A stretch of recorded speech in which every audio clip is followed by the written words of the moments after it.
سب نے کیا لکھا وہاں پہ؟ ولی کا معنی کیا ہے؟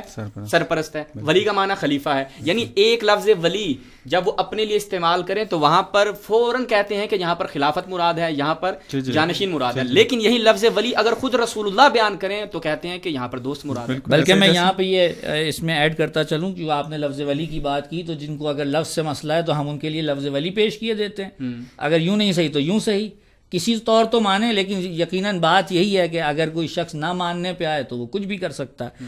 بہرحال یہ روایت جو ہے یہ ہے فضائل الصحابہ کی.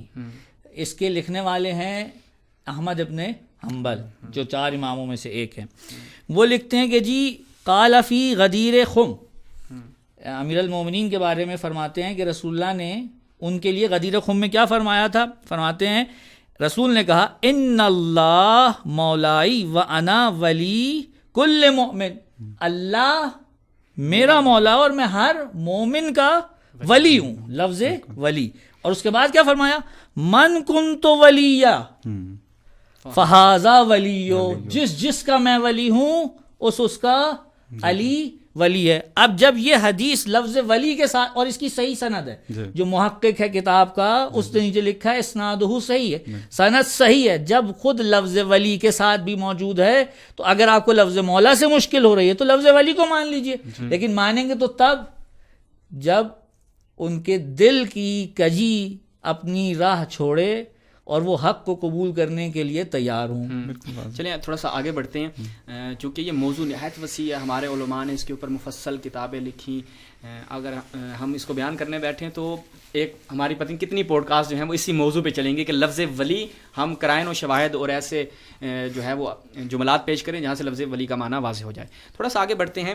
اب ایک یہ بیان کیا جاتا ہے, یہ بھی تھوڑا سا سیاق میں آ جاتا ہے, وہ یہ کہ یہ غدیر کا جو معاملہ ہے, اب ہم آگے ان کے قرینے کے اوپر, یعنی وہ جو شاہد پیش کرتے ہیں کہ یہاں پر وہ دوستی معنی مراد لیتے ہیں. چونکہ آپ نے بیان کر دیا کہ یہاں پر دوستی مراد نہیں ہے اور اس کے لیے آپ نے شواہد بھی پیش کر دیے. اب جو اگلا مسئلہ وہ کہتے ہیں جہت صدور ہے. یہ ہمارے ناظرین کے لیے بھی تھوڑا سا لفظ جو ہے وہ جدید ہوگا, میں چاہوں گا کہ اس کی بھی تھوڑی سی آپ وضاحت کر دیجیے گا ساتھ میں کہ جہت صدور یعنی رسول اللہ نے کس وجہ سے یہ حدیث بیان فرمائی.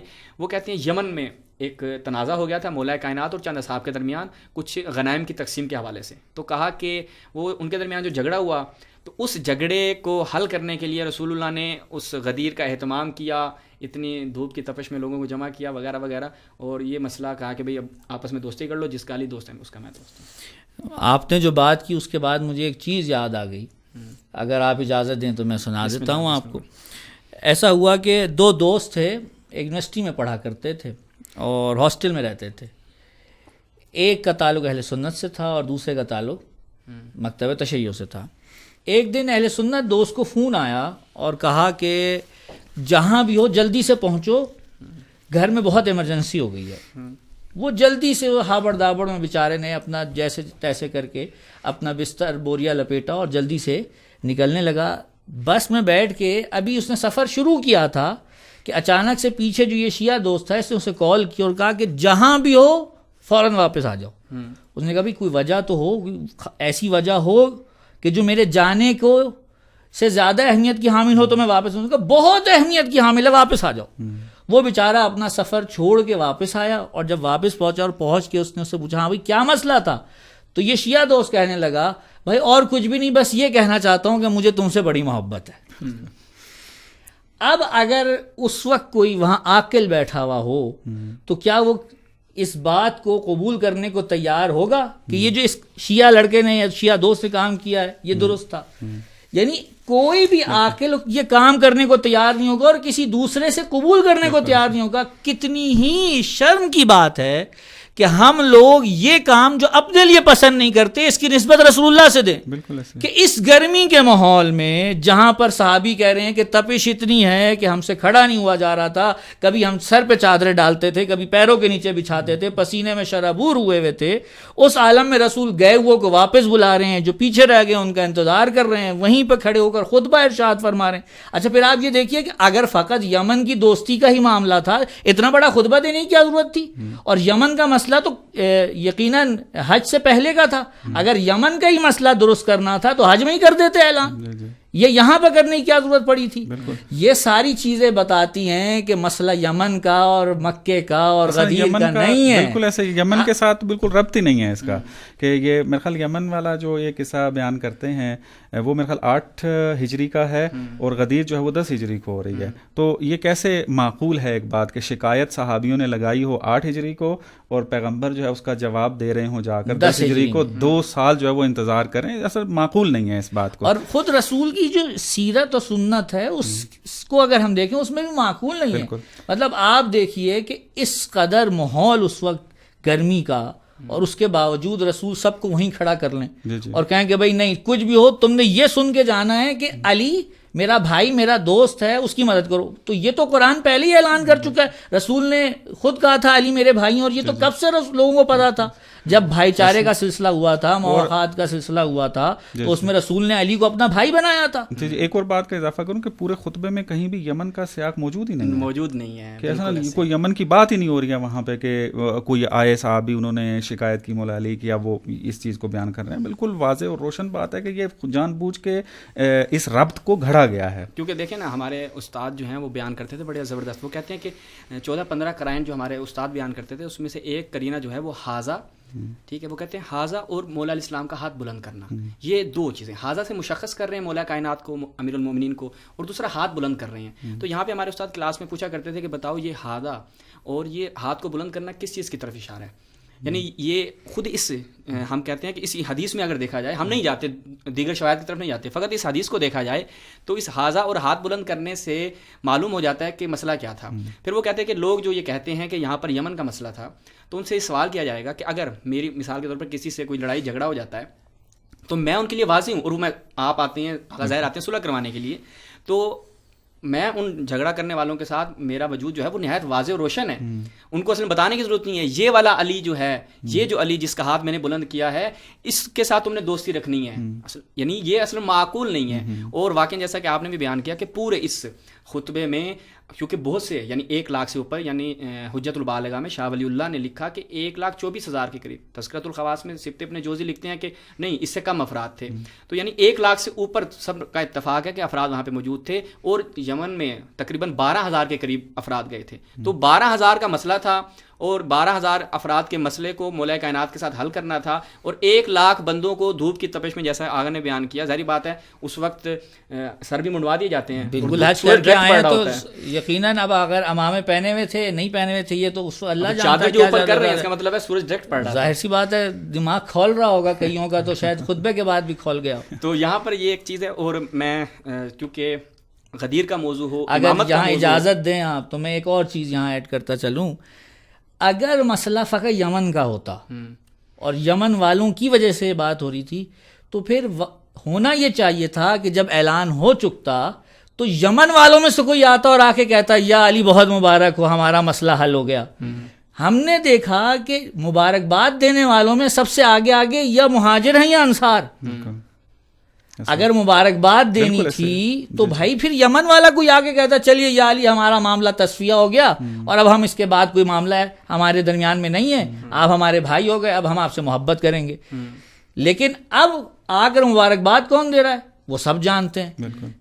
صحابیوں کا وہ صحابی جو مہاجرین میں سے ہیں مبارکباد دینا یہ بتا رہا ہے کہ یہاں پہ فقط محبت کا اعلان نہیں ہو رہا، ورنہ محبت کے اعلانوں پہ مبارکبادیں نہیں دی جاتی. یہیں پہ ہم اس کو اب تھوڑا سا کلوز کرتے ہیں چونکہ ہمارے پاس فقط 2-4 منٹ ہی باقی رہ گئی ہیں اور ہماری آج کی اس پوڈ کاسٹ کو اگرچہ دل تھا موضوع ایسا اس پہ بیان کیا جائے، لیکن تبرکاً آغا سبتین آپ بھی اس چیز سے آگاہ ہیں، آغا ظاہر بھی آگاہ ہیں، ہم چاہیں گے مومنین کو بھی اس سے آگاہی دی جائے کہ جب بھی امامت کا موضوع ہو، غدیر کا موضوع ہو، تو ایک ایسی شخصیت کے ہمارے برصغیر کی ایک ایسی شخصیت ہیں کہ جنہوں نے اس امامت کے اوپر اپنی پوری زندگی لگا دی، اور ان کی وہ ایک شہرہ آفاق کتاب ابقات الانوار، اور انشاءاللہ ابھی جو یہ ہمارے برادران ہیں، دوستان ہیں، انہوں نے ایک سلسلہ بھی شروع کیا ہے فجر آڈیو بکس کے عنوان سے، جس میں وہ کتابوں کو نوجوانوں کے لیے، ظاہر بات ہے بعض اوقات کیا ہوتا ہے کہ آپ کے پاس کتاب نہیں ہے، پڑھنے میں دشواری ہے، تو انہوں نے ایک بڑا اچھا ایک سلسلہ یہ کیا ہے کہ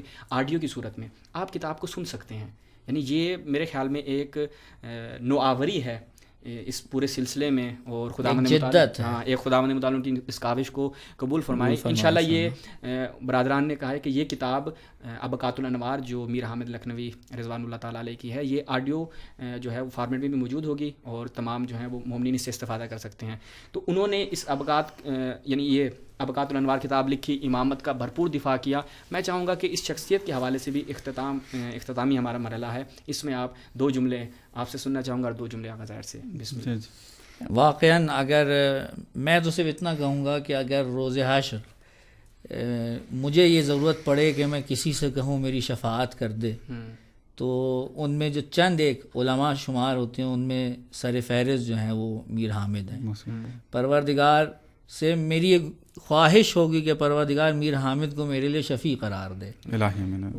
یعنی اس قسم کی شخصیت جس نے اپنی پوری زندگی غیرت و حمیت دینی کے ساتھ امامت اور امیر المومنین علی ابن ابی طالب علیہ الصلوۃ والسلام کے دفاع میں گزار دی. اگر ان کے حالات زندگی بیان کرے تو اس کے لیے تو بہت وقت چاہیے. یقیناً اتنا ہی کافی ہے ان کے لیے کہنا کہ جب بھی امیر المومنین علیہ السلام کی امامت کا کہیں تذکرہ ہو، حدیث غدیر، حدیث ثقلین، حدیث منزلت، حدیث طیر، اور میر حامد کا اگر تذکرہ نہ آئے تو بحث ہی پوری نہیں ہوتی. اس سے بڑھ کر ان کے لیے میرا نہیں خیال کہ کوئی ان کے حق میں کوئی بات کی جا سکتی ہے. چونکہ وقت کم ہے میں بھی ایک ہی جملے کو کوٹ کروں گا امام خمینی رحمۃ اللہ علیہ سے کہ عظیم اس صدی کی عظیم شخصیت، اس عظیم شخصیت کے بارے میں کیا فرما رہی ہے کہ امام خمینی بھی جو ہے غیرت دینی جس طرح رکھتے تھے. ایران کے اندر تشیع کے خلاف ایک کتاب لکھی گئی، اس کے جواب میں امام خمینی رحمۃ اللہ علیہ نے ایک کتاب کشف الاسرار کے نام سے لکھی. تو وہاں پر جناب میر حامد حسین موسوی رحمۃ اللہ علیہ کے بارے میں اس طریقے سے ارشاد فرماتے ہیں کہ بر علماء شیعہ بالخصوص و دیگر طبقات لازم است کہ این کتاب را کہ بزرگ ترین حجت مذہب است نہ گزارند از بین برود. میں علماء تشیع بالخصوص اور دوسرے طبقات کے اوپر یہ چاہتا ہوں، لازم قرار دیتا ہوں کہ یہ کتاب کے جو مذہب کی بڑی اور بزرگ جو ہے حجت قرار پاتی ہے اس کو ضائع نہ ہونے دیں، کیونکہ ایک گروہ جو ہے وہ اس کو ضائع کرنے کے پیچھے اپنی کوششیں جو ہیں وہ کر رہا ہے.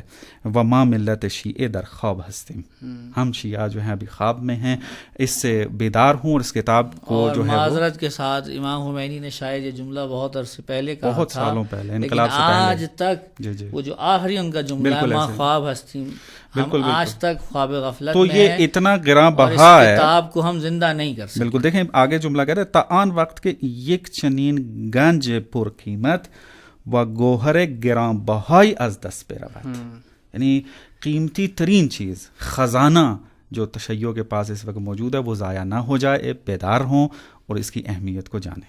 اور یہ واقعاً اس وقت ہم تمام اہل تشیع کی ذمہ داری ہے اور ہماری گردن پر ان کا حق ہے کہ ہم ایسی شخصیت کے جو آثار ہیں ان کی حفاظت کریں اور ان کو تا قیامت آنے والے جو ہماری نسلیں ہیں ان تک پہنچائیں. آخر میں جو اس ہماری پوری جو گفتگو رہی، اس پروگرام کا جو خلاصہ ہے وہ خلاصہ کچھ یوں ہے کہ جتنی بھی بزرگان نے گفتگو فرمائی وہاں سے یہ چیز واضح ہوتی ہے کہ حدیث غدیر اولاً یہ کہ یہ روایت متواتر ہے کہ جس کا انکار ممکن نہیں ہے. جب پہلے مرحلے میں آپ نے اس حدیث غدیر کا اعتراف کر لیا کہ یہ حدیث رسول اللہ نے ارشاد فرمائی ہے، دوسرا مرحلہ آتا ہے کہ اس سے کیا مراد ہے. وہ بھی بزرگان نے اس حوالے سے گفتگو فرمائی کہ یہاں پر جو مراد ہے وہ اولا بالتصرف ہونا مراد ہے. یہاں پہ لفظ مولا کا معنی جانشین ہے، یہاں پہ لفظ مولا کا معنی کیا ہے، گارجن ہے. تو یہ چیز بھی یہاں سے واضح ہو جاتی ہے. اب میرے خیال میں اس حوالے سے ہمارے جتنے بھی دیکھنے والے ناظرین تھے ان کے ذہن میں کوئی شک و شبہ باقی نہیں رہے گا. اسی کے ساتھ خداوند متعال کی بارگاہ میں دعا گو ہیں کہ یہ جو ہماری ایک نشست تھی اس کو شرف قبولیت عطا فرمائے، اور جتنے بھی ہماری اس ٹیم کے ممبران نے اس حوالے سے جدوجہد اور کوشش کی ان کی اس کوشش کو بھی اپنی بارگاہ میں شرف قبولیت عطا فرمائے، اور ہمیں زیادہ سے زیادہ رسول اللہ کا وہ جو پیغام تھا ہمارے لیے، جو رسول اللہ نے ہمارے اوپر واجب قرار دیا کہ ہم غدیر کے پیغام کو سب تک پہنچائیں، تا قیامت سب تک پہنچانے کی توفیق عطا فرمائے. والسلام علیکم ورحمۃ اللہ.